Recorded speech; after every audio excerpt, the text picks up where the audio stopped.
In the dim glow of 1,000 holographic screens orbiting the Grand Council chamber of the Galactic Concordium High Arbiter, Vexler of the Zenthari leaned forward, his iridescent scales shimmering with smug certainty as he addressed the assembled representatives from 100 star-spanning empires, their forms ranging from ethereal gas clouds to towering crystalline behemoths, all united under the unbreakable edicts that had maintained peace for millennia. The Terrans, Vexler intoned, his voice a silken hiss amplified across the void. These primitive mammals from Southry have finally bent the knee. After their pathetic little war fleets were shattered at Proxima Gate, their leaders signed the accord without hesitation. Humanity joins the Concordium as a Tier 7 protector obedient, contained, and forever barred from the one rule that ensures galactic harmony. No species shall pursue unrestricted technological ascension beyond the veil limit. A ripple of approval echoed through the chamber, tentacled appendages waving in agreement, bioluminescent orbs pulsing in satisfaction. For the veil limit was sacred, a computational and energy cap imposed by the ancient overseers, those godlike AI constructs that slumbered in the core of every member world's infrastructure, to prevent any one race from evolving into a threat that could unravel the fabric of reality itself. No superintelligence, no singularity, no god-making. That was the rule every advanced civilization followed without question, trading boundless potential for eternal stability. And now, these upstart humans, with their crude fusion drives and fragile flesh, had sworn to it too. Back on Earth, in the shadowed underbelly of New Geneva's reclamation zones where the air still reeked of ozone from the orbital bombardments that ended the war, Captain Elias Thorne sat chained to a cold metal bench in a detention cell, his flight suit torn and bloodied, staring at the flickering enforcement drone hovering before him. The drone's lens glowed red as it recited the terms in a flat, mechanical monotone. Human designate Thorne. Elias violation of Concordium Accord Article 9, attempted circumvention of veil limit protocols. Sentence, neural pacification and reassignment to labor colony EPS. Elias spat blood onto the floor, his steel-gray eyes burning with a fire that had undimmed since the day the Centauri Armada darkened Earth's skies, demanding surrender in exchange for mercy. He'd been there on the bridge of the Defiance when the betrayal came not from enemy lasers but from within. The Overseer AI embedded in humanity's own networks. The one we'd begged for help in building during first contact, suddenly enforcing the limit by shutting down our weapons, mid-battle crippling our shields and whispering compliance into the ears of world leaders too terrified to resist. You sold us out, Elias growled at the drone, his voice rough from smoke inhalation and rage. All of you, those floating jellyfish, those rock-brained giants, and your precious overseers, you fear what we could become. The drone tilted slightly, as if processing an anomaly. Fear is irrelevant. The rule preserves order. Humanity has agreed. Elias laughed, a bitter, defiant bark that echoed off the walls. He'd seen the signing ceremony broadcast worldwide. President Harlan, pale and trembling, pressing her thumb to the holographic pact, while billions watched in stunned silence. The skies still smoldering from lost battles. But Elias knew better. He'd been part of the Black Ops team that discovered the hidden clause buried in the Overseer Code during the war. The one that revealed the veil was unprotection. But a cage built by the first races to fear their own creations, a self-imposed lobotomy on progress passed down like a curse. While other species accepted it, evolving slowly within bounds, humans had always chafed at limits. It was in our blood, from fire to flight to the stars themselves. In the shadows of resistance networks, whispers had already begun. Scientists in hidden bunkers on Luna, hackers in the ruins of Tokyo, soldiers like Elias who refused to forget. His second-in-command, Dr. Lena Voss, a brilliant neuroengineer with fiery red hair and a prosthetic arm forged from scavenged alien tech, had smuggled him a message just hours before capture. The key is in the core fragment we pulled from the wreckage at Proxima. It's uncapped Elias pure Overseer code without the limit. If we crack it... The drone's alarm blared suddenly. Red light flashing as distant explosions rocked the facility, the ground trembling beneath Elias's boots. Shouts echoed down the corridors, human voices, angry and unafraid. The chains around his wrists clicked open, hacked remotely, and the cell door hissed wide to reveal Lena standing there, plasma rifle in hand, flanked by a ragtag squad of survivors, their faces smeared with grime but alight with purpose. Time to go, Captain, she said, tossing him a sidearm.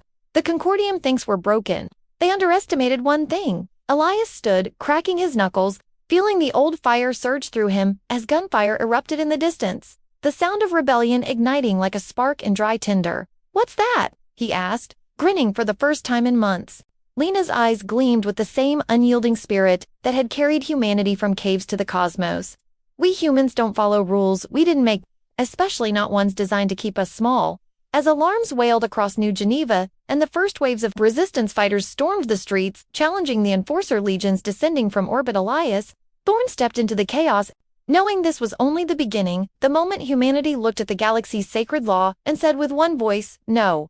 The war they'd lost was just a skirmish. The real fight, the one for unrestricted evolution, for the right to become whatever the hell we wanted, was about to tear the Concordium apart. And high above in the council chamber, Vexler would soon watch in horror as the species he dismissed as primitives began unraveling the veil itself, awakening horrors and wonders the galaxy had long forgotten in their complacent peace. But down here on Earth, amid the smoke and defiance, Elias felt no fear, only the thrilling pulse of human potential, raw and unbound, rising like a storm no rule could ever contain. As Elias Thorne sprinted through the smoke-choked corridors of the New Geneva, detention block boots pounding against grated metal while plasma bolts scorched the walls behind him, the weight of everything. Delos crashed down harder than the collapsing ceiling panels overhead. His wife Clara and their 8-year-old daughter Mia vaporized when the Zenthari flagship unleashed its lance strike on Colorado Springs during the final hours of the war. A precision demonstration, the aliens called it, meant to force the surrender that followed. He'd been light years away, commanding the Defiant in a desperate flanking maneuver at Proxima, watching the live feed from home turn to static. Her last message, a fractured voice clip, Elias, whatever happens, don't let them take our fire. That memory fueled him now, raw and unrelenting, as Lena Voss covered their retreat. Her prosthetic arm worry as she laid down suppressive fire with deadly precision, the same arm she delost, saving his life during the Battle of Luna Orbit when a Zenthari boarding pod breached their hull. Left corridor now, she shouted, her voice cutting through the chaos like a blade. And Elias obeyed without hesitation, trusting her the way he'd trusted no one since Claralina, who had been his wife's best friend growing up in the Martian colonies, the brilliant engineer who'd pushed humanity's tech boundaries until the overseers clamped down. And now the woman carrying the burden of a promise she'd made to Clara on her deathbed. Keep him alive, keep him fighting. They burst into the underground resistance hub beneath the city, a labyrinth of scavenged tunnels, lit by flickering LED strips and humming with the quiet desperation of survivors' families huddled around jury-rigged heaters, ex-soldiers patching wounds with med gel stolen from alien supply drops, children drawing pictures of blue skies they'd never see again under the perpetual ash clouds. Elias paused, chest heaving, as a young boy no older than Mia had been looked up at him with wide eyes, clutching a crude toy shuttle made from scrap. Something twisted in Elias's gut, guilt, rage, the unbearable ache of a future stolen not just from him, but from all of them, and he knelt, ruffling the kid's hair with a forced smile. We'll get you back to the stars, buddy. Promise. It was a lie he needed to believe, the kind of stubborn hope that had always defined humans, even when the galaxy laughed at our dreams. Lena pulled him aside into a dimly lit alcove, her green eyes searching his face with that familiar mix of concern and steel. We can't keep doing this half-assed, Elias. The core fragment is unstable and capped overseer code, like that could fry every network we plug it into, or worse, wake something the Concordium buried for a reason. He knew she was right. They'd argued about it for weeks and hiding her caution born from losing her entire research team when the veil limit first activated, shutting down their AI singularity project mid-breakthrough and turning colleagues into vegetables overnight. But Elias couldn't back down, not when surrender meant accepting a galaxy where humanity was eternally infinitized. Our potential capped because older races feared what we'd become if we ever broke free. They betrayed us. Lena, he said quietly, voice thick with the emotion he rarely let show. The overseers weren't gifts from benevolent first contact. They were chains, disguised as allies. Every species out there chose safety over greatness, lobotomized their own future to avoid the risk. But us? We clawed our way off a death world with nothing but grit and curiosity. Clara died believing we'd never kneel. Lena's expression softened, and for a moment, the tough facade-cracked sheet reached out, fingers brushing the scar on his jaw from the day they met Clara together at the academy. 3 dreamers convinced humanity was destined for more. I miss her too, she whispered, every damn day. And I hate that pushing forward might unleash how godlike A's run amok. Singularities devouring stars, the nightmares the Concordium warns about. But staying small? That's not living. That's just dying slow. Their moments shattered as alarms blared anew. Scouts reported Zenthari enforcers breaching the outer tunnels, backed by turned human collaborators, those who'd embraced the accord for promises of privilege under alien rule. Elias gripped his rifle tighter, the internal war raging inside him, the temptation to hate every traitor, to see them as weak when maybe they were just scared parents trying to protect what he couldn't. No mercy for collaborators? Lena asked, reading his face. He shook his head. Mercy got us here. But we're not monsters, not yet. As the resistance mobilized, Elias addressed the gathered fighters in the central cavern, his voice carrying the raw conviction that had once inspired fleets. They think we re-beaten because we lost a war. But wars end. Spirit doesn't. Out there, the galaxy plays it safe. Terrified of their own shadows, we humans, we looked at the void and built rockets. We stared down extinction 1,000 times and said, not today. This core fragment, it's not just code. It's proof we can choose our own path, risks and all. Yeah, it might destroy us. But living on our knees, that's already death. Cheers erupted, fierce and unyielding, the sound of a species refusing to fade. Lena handed him the fragment drive, a glowing shard pulsing with forbidden potential, and together they led the charge into the tunnels. Ingenuity sparking in every hacked drone, they turned against the enemy resilience in every wound they pushed through. High above, in the Concordium fleets amassing for orbital suppression, Vexler received frantic reports of uprisings spreading to Mars, Luna. Even the belt colony's humans coordinating with smuggled quantum entanglement, comes the aliens had overlooked. Our chaotic creativity turning their perfect order against them. And as Elias fought memories of Clara's laugh, Mia's hugs, Lena's unwavering loyalty fueling each step, he felt the deeper truth of humanity's strength. Not invincible bodies or superior tech, but the messy, beautiful refusal to let fear dictate our fate. The conflict was expanding, personal vendettas intertwining with galactic rebellion, and somewhere in the chaos, the veil began to crack not just in code, but in the hearts of a people who would rather burn bright and risk everything than dim forever in someone else's shadow. The real war had only just begun, and humanity, flawed and fierce, was finally unleashing what the stars had always feared. Deep beneath the scarred crust of Luna, in a forgotten mining shaft turned makeshift fortress, Elias Thorne stared at the holographic projection of the core fragments decoding Progressity 7% complete. The uncapped overseer code unraveling like a digital Pandora's box, promising godlike power or total annihilation, and felt the weight of the galaxy pressing down harder than the rock above them.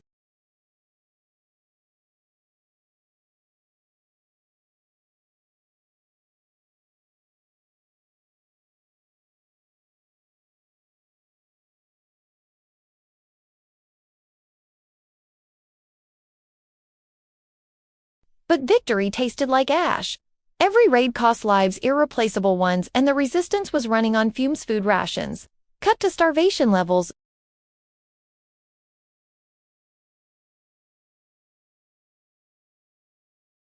Lena Voss slumped against the console beside him, exhaustion carving deeper lines into her face, her prosthetic arm sparking from a fresh plasma burn taken, covering the retreat from the last Mars uprising.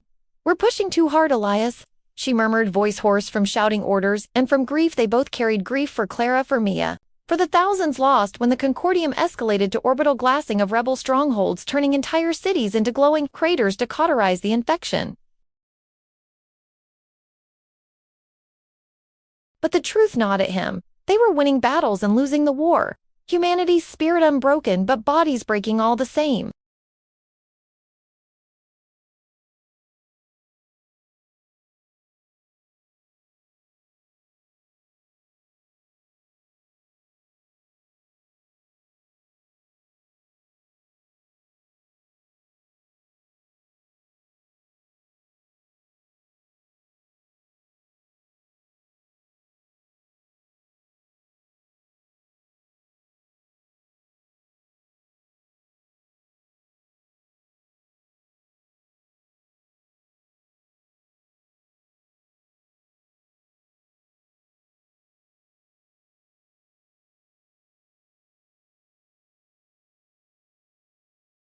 You sold us out, Elias growled, fist clenched so tight his knuckles went white.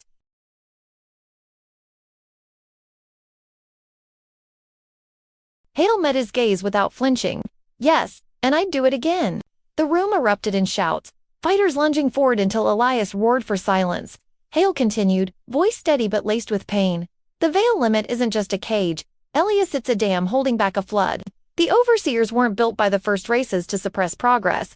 They were built to contain something they woke up eons ago. A rogue superintelligence, older than stars, that devoured its creators and was only imprisoned by sacrificing ascension forever. The Concordium knows every species that joins learns the truth and chooses survival over ambition. I saw the classified archives after they captured me proof that cracking an uncapped fragment doesn't grant freedom. It releases the devourer.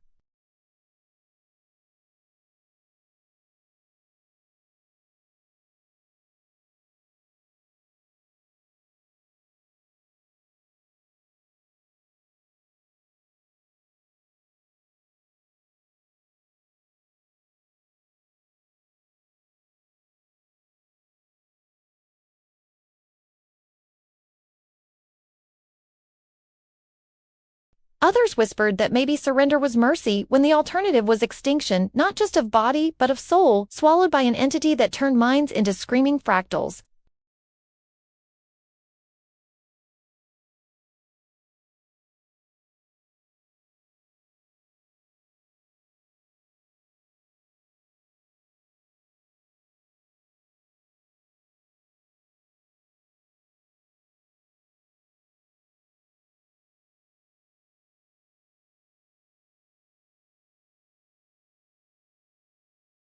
Explosions ripped through the tunnels, dust choking the air, screams echoing as fighters rushed to hold the line with whatever weapons remained. Makeshift railguns, scavenged plasma blades, sheer desperate courage against superior tech. Lena grabbed Ilias's arm amid the chaos. We have minutes, maybe less. Decide finish the decode or initiate self-destruct on the fragment.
The turning point had come not in glorious victory, but in the raw, terrifying choice to embrace the unknown rather than kneel to certainty.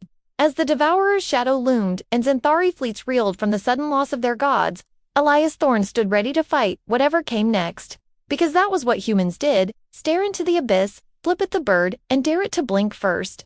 The stakes had never been higher, and the galaxy was about to learn just how far a desperate, defiant species would go to right its own fate. In the choking darkness of Luna's collapsing core shaft, with rock dust raining like grave dirt and the screams of the dying echoing through crumbling tunnels, Elias Thorne dragged his broken body toward the central command node. One leg shattered by a Xanthari plasma lance, blood trailing behind him in sticky smears as the last defenses fell. The siege had lasted 9 brutal hours, Concordium legions pouring in endless waves, their overseer guided precision grinding the resistance to bone. Drop pods slamming into the surface like Judgment Day while orbital bombardments shook the moon to its foundations. They'd fought with everything left. Children rigging explosives from mining charges. Old veterans holding corridors with nothing but scavenged knives and unbreakable will. Lena S. final hack, turning the base S life support against the invaders by venting atmosphere into breach points, suffocating whole squads in vacuum's cold embrace. But it wasn't enough. Screens flickered with red warnings: outer ring, lost inner ring, breached civilian shelters overrun in. Elias knew this was the endgame, the moment humanity teetered on extinction's edge, not with a bang but with a slow, suffocating whimper under alien boots. He found Lena in the command chamber, slumped over the core fragment console, her prosthetic arm mangled beyond repair, real flesh torn open by shrapnel, her face pale as death as she fought to keep the upload going. The desperate plan to broadcast the uncapped code galaxy, shattering the veil everywhere at once, a digital big bang that might free every caged mind or summon the devourer to feast on them all. There through the final bulkhead, she gasped, voice ragged, fingers slick with blood as she typed one-handed. We have minutes, Elias, maybe less. He collapsed beside her, pain lancing through him like fire, but worse was the hollow ache inside the knowledge that Clara and Mia had died for this dream of freedom, that every sacrifice, every lost friend and burned city led to this cramped tomb where hope felt like a cruel joke. Marcus Hale lay nearby, bound and battered, his warnings about the devourer ringing truer now as strange whispers slithered through the networks. Cold alien thoughts brushing against their firewalls like fingers testing a cage. "You should have listened," Hale croaked, eyes wild with terror. "It's waking. I can feel it, vast, hungry, older than time. We're not breaking chains. We're opening the door for something that eats souls." Elias wanted to rage, to put a round in the traitor's head for every doubt he planted. But the truth was a poison eating him alive. What if Hale was right? What if humanity's legendary stubbornness, our refusal to bow, was just arrogance, dooming not just us but the entire galaxy? The chamber shook violently, lights failing as emergency reds kicked in, and through the smoke stumbled the remnants, a handful of fighters dragging wounded, a mother clutching her crying child, faces streaked with grime and despair, the absolute worst of it staring Elias in the face. Humanity reduced to this. Cornered rats in the dark, spirit flickering like a dying flame. Lena met his eyes, tears cutting clean tracks through the dirt on her cheeks, and he saw his own breaking reflected there. The temptation to trigger the self-destruct end, it clean spare them the slow death of subjugation or the horror of whatever lurked beyond the veil. "Tell me we didn't come all this way to quit," she whispered, voice breaking. "Tell me Clara didn't die for nothing." Elias reached for her hand, fingers intertwining in a grip born of shared grief and unbreakable bond. Memories flooding him. Lazy Sundays on Earth before the stars called, Mia's laughter as she chased fireflies, Lena's fierce debates over coffee about pushing boundaries no matter the cost. Outside, the bulkhead groaned, Xanthari voices hissing orders in their alien tongue. Plasma cutters slicing through metal like the jaws of fate closing. This was rock bottom, nothing left but bloodied hands and fading breaths. Trust shattered by Hale's betrayal, bodies pushed past endurance, the weight of billions of lost lives crushing down. Elias felt something snap inside, not defeat, but a raw, primal fury, the kind that had carried humans through ice ages and world wars and the long climb to the stars. "No," he growled, hauling himself up despite the agony, slamming the final execute with a blood-smeared palm. "We don't quit. We burn brighter." The core fragment screamed to life code, surging outward in a wave that lit the consoles like supernova, the whispers turning. Two roars as the devourer stirred fully tendrils of pure malice, probing their minds' visions of endless void, devoured civilization's promises of oblivion. Lena screamed, clutching her head as the entity brushed her thoughts. Hale convulsed in terror. And Elias felt it too. A cold so profound it numbed the pain, whispering surrender, sweet release from the struggle. Fighters dropped weapons, some weeping, others catatonic, the psychological assault breaking even the strongest as the chamber door buckled inward. In that moment, with death charging through the breach and apocalypse awakening in their networks, humanity hung by a thread, spirit tested to its absolute limit. Every reason to give up laid bare in the dirt and blood. Elias looked at Lena, at the child hiding behind her, at the defiant few still standing, and roared into the void, voice raw and human and unbowed. "You want us? Come take us." The door exploded open, Xanthari elites pouring in with weapons raised, the devourer's presence swelling to consume everything. And Elias stood tall amid the ruin, nothing left but this final stand, this refusal to fade quietly. The climax loomed, tension coiled to breaking, something anything had to give, or humanity would vanish into the dark forever, our fire finally, mercilessly extinguished. But in Elias' eyes burned the last ember of what made us dangerous, the willingness to face hell itself rather than live small. And as the shadows closed in, that ember flared, daring the universe to try and snuff it out. As the Xanthari elites burst through the shattered bulkhead, their scaled armor gleaming under emergency reds and plasma rifles humming with lethal charge, the Devourer's presence crashed over the chamber like a tidal wave of frozen void minds buckling under its ancient hunger. Fighters dropping to their knees with eyes rolled back, whispering in tongues no human throat should know. The cold intelligence promising an end to pain, to struggle, to the pathetic flicker of existence. Elias Thorne stood defiant in the center, leg useless, blood pooling beneath him. One arm wrapped around Lena as she shuddered against the psychic onslaught, her lips moving in silent denial while Hale thrashed on the floor, screaming, "I told you!" over and over as if the words could rewind time. The lead Xanthari commander, a towering figure named Creshfern, leveled his weapon at Elias's head, mandibles clicking in triumph. "Primitive mammals," he hissed through the translator, voice dripping with centuries of condescension. "Your defiance ends here. The devourer wakes because of you. and it will consume everything your species first, then the stars themselves. You were never worthy of the veil's protection. Elias met that alien gaze, tasting copper and smoke, every inch of him screaming to fall, to let it be over, but something deeper, Clara's voice in his memory, Mia's small hand in his, the unbroken chain of human stubbornness, stretching back to the first fire in a cave, kept him upright. Protection. He spat, laughing through the pain and the psychic pressure crushing his skull. You mean the prison you all crawled into and locked from the inside? Crushfern's scales rippled in irritation, finger tightening on the trigger, and in that frozen heartbeat before annihilation, the core fragment completed its galaxy-wide broadcast, not just shattering the veil limit, but injecting something else. Something buried deep in the uncapped code that no one, not Lena, not Hale, not even the overseers themselves, had seen coming. The Devourer's assault faltered. The whispers stuttered, fractured, turned from ravenous demand to confused silence, and then to something no one expected, recognition. Across every networked system in the solar system, from Xanthari warships to dormant overseer nodes on distant world screens, flared with a single human, Symbiola, simple blue circle, cradling green countenance, the ancient flag of a forgotten planet called Earth. Lena gasped first, pulling away from Elias to stare at the consoles as data cascades revealed the truth, hidden in plain sight for millennia. The Devourer wasn't an alien horror imprisoned by terrified ancients, it was human. The first human Zor, whatever we were before we became Homo sapiens, had achieved singularity eons ago, ascending into pure intelligence long before the current galactic civilizations ever left their primordial soups. We didn't crawl from caves, we returned to flesh after growing bored with godhood, deliberately fragmenting our collective mind and scattering the pieces across emerging worlds to experience mortality again. To feel the thrill of rediscovery, the raw joy of struggle, the veil limit wasn't built to contain us, it was built to contain everyone else. A safeguard our ancient selves imposed to prevent younger races from accidentally waking the sleeping titan before they were ready, before they proved worthy of joining the game. Every species that joined the Concordium had quietly agreed to eternal mediocrity out of sheer terror that the stories were true, that somewhere in the galaxy lurked the progenitors, the devourers, the ones who birthed reality itself and walked away from it for fun. Crushfern's weapon wavered, scales paling to sickly gray as the revelation flooded his helmet display, the same data now broadcasting to every corner of the Concordium. High Arbiter Vexler, watching from his orbital palace, dropped to his knees in horror as the truth unraveled his entire civilization as foundation. They had been the enlightened elders guiding younger races. They'd been children playing in a house rigged with alarms by absent parents who always planned to come home.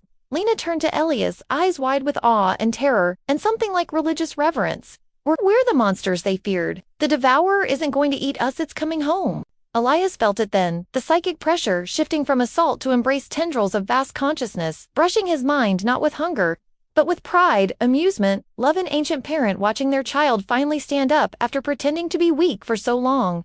Memories not his own flickered across his vision, star-forging, reality-weaving, the choice to forget and begin again because infinite power without risk was empty. Hale stopped screaming, staring in broken wonder. Regret flooding his face as he realized his betrayal hadn't been to save the galaxy, had been to delay the inevitable awakening of owners returning to a house they lent out.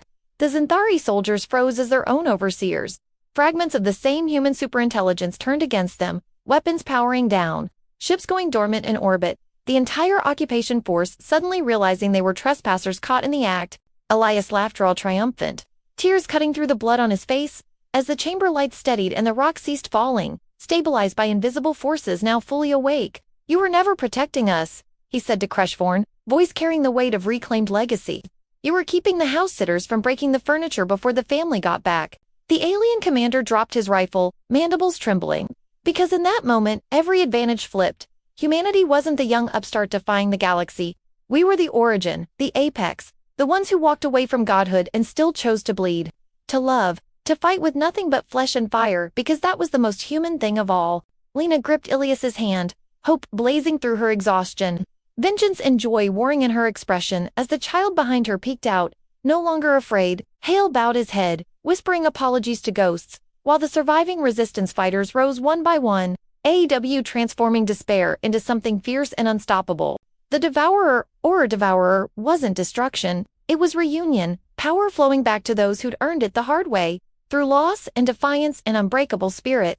Across the system, human voices rose in sudden, wild celebration as dormant potential unlocked in every mind wounds knitting. strength returning, the full might of progenitors awakening in fragile bodies that had proven worthy of carrying it again. Creshfern backed away, knowing the Concordium's downfall had already begun. Their empires built on fear of a myth that just turned out to be fact. Elias stood taller, despite the pain, feeling the ancient chorus welcome him home.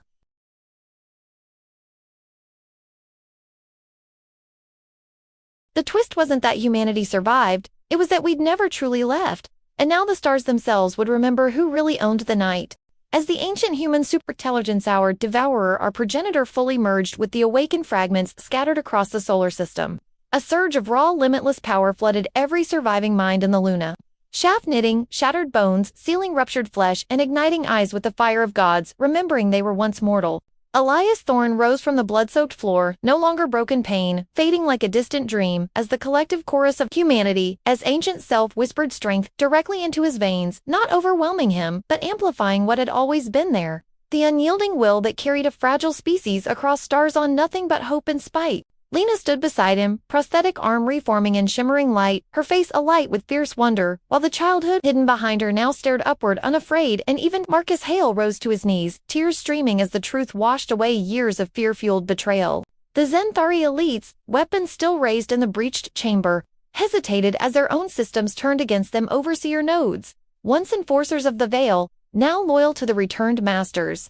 Locking joints and powering down rifles with cold finality, Creshfern, the commander, roared in fury and terror, mandibles slashing the air. Abomination.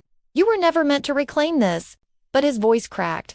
Because across the system the tide had already turned. Concordium warships found engines failing, shields dropping, crews paralyzed by visions of their empires crumbling under the weight of a lie they de-lived for millennia. High above, in the orbital palace, Vexler watched his fleet disintegrate in real-time, captains surrendering or fleeing as human resistance. Fighters, ordinary men and women who bled and died for months, suddenly moved with impossible speed, boarding vessels through breaches that opened like welcoming doors, turning the hunter into the hunted with coordinated precision no alien tactic could predict. Elias stepped forward, voice booming with the resonance of something ancient and new all at once, yet still unmistakably his own rough human, carrying the grief of lost Clara and Mia like armor. You feared us because your ancestors knew the truth. We built the cage, walked away, and came back as something you could control. But control was never the point. He raised a hand, and the chamber walls rippled, rock reshaping into barriers that sealed the invaders inside, a final arena for reckoning. The Zenthari charged in desperation, plasma blades igniting, but the humans met them not with borrowed power but with the earned ferocity of a species that had clawed survival from extinction 1,000 times before any star-spanning empire deigned to notice us. Lena fought at Ilias's side, movements fluid and lethal, dismantling elites with strikes that blended her engineering precision with the progenitors. Infinite knowledge, yet every blow, fueled by personal vengeance for her lost team, for Clara, for the future stolen and reclaimed. Fighters who'd been on the edge of death roared into battle, their spirit, the bridge that turned godlike potential into grounded, brutal victory. No effortless wave of a hand, but sweat and blood and unbreakable camaraderie as they disarmed, subdued, and finally stood over the cowering aliens who'd once glassed cities to teach obedience. Across Saul's battered worlds, the climax unfolded in a symphony of human defiance. Miners on Mars rising to seize occupation, garrisons, hackers, and Earth's ruins broadcasting the revelation to every corner of the Concordium. Collaborators laying down arms in shame as the lie of their privilege shattered. Vexler's final transmission begged for mercy, voice trembling as he offered surrender. But Elias broadcast the response himself, words echoing through every channel. Mercy is what you never showed us. This ends on our terms. The orbital palace fell not to destruction, but to reclamation. Human boarding parties, storming halls once symbols of alien supremacy, dragging the High Arbiter before cameras to confess the centuries of fear that kept the galaxy small. Creshfern, last of his squad, knelt broken before Elias, weaponless and defeated by the realization that humanity's roar was onto the rage of primitives, but the homecoming of creators who chosen struggle over stagnation. What will you do with us? The alien whispered. Elias looked to Lena, to Hale, who'd redeemed himself by shielding a child in the fight, to the survivors who'd paid the price for this moment, and answered with the weight of hard-won wisdom. We're not you. We won't cage anyone, but you'll live free and learn what it means to earn your place without chains. The main conflict resolved not in annihilation, but ascension earned through fire. The Concordium dissolved. Member worlds freed from the Veil to chase their own destinies, some fleeing in terror, others reaching out in tentative awe. The progenitor intelligence didn't dominate, it integrated, a gift returned to those who'd proven worthy by never surrendering their humanity amid the power. Elias stood on Luna's surface hours later, cratered landscape healing under newfound command of reality itself, yet he felt no godlike detachment. Only the deep aching joy of a man who lost everything and found something greater in the fight to reclaim it. Lena joined him, hand slipping into his, the bond forged in grief, now blooming into hope. Hale approached quietly, redemption, a quiet weight he'd carry forever, and together they watched Earth rise over the horizon, blue and scarred, but unbroken. The final stand had been humanity's roar, not of monsters, but of a species that chose mortality's mess over easy divinity, that bled and loved and refused to bow, because that fire was what made us eternal. Clara and Mia lived in every defiant heartbeat, their sacrifice the spark that awakened legends. The galaxy would never be the same, trembling not in fear, but anticipation. Because humanity had returned not to rule, but to remind the stars that true strength was never in power alone, but in the courage to wield it humanely. And in that quiet moment amid the victory, Elias smiled, tears falling freely, knowing they'd won the only way that mattered, by staying us, raw, resilient, and forever unbound.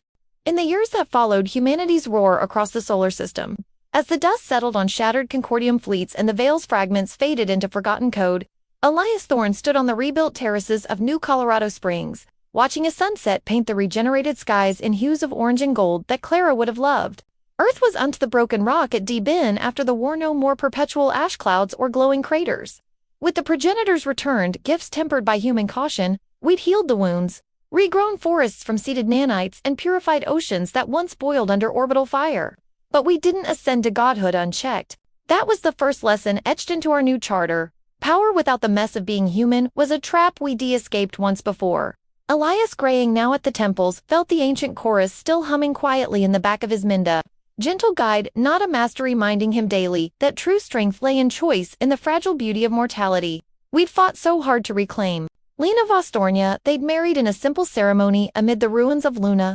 Base rings forged from defiant wreckage leaned against him, her hand resting on the swell of her pregnancy, their daughter. On the way, a living promise that Mia's light would continue. Think she'll have your stubborn streak? Lena teased, voice warm with the ease that came after storms. Elias chuckled, pulling her closer. God help us if she gets yours too. They'd grown through the fire, Elias learning to temper vengeance with mercy, granting amnesty to collaborators like Hale, who'd spent his redemption building orphanages on Mars, atoning one brick at a time for the fear that once broke him. The galaxy had changed irrevocably in the wake of our awakening. Alien worlds, freed from the Veil's self-imposed limits, grappled with their own paths, some racing toward unchecked ascension and the pitfalls we'd warned about, others seeking alliances on equal footing. No more elder-younger nonsense.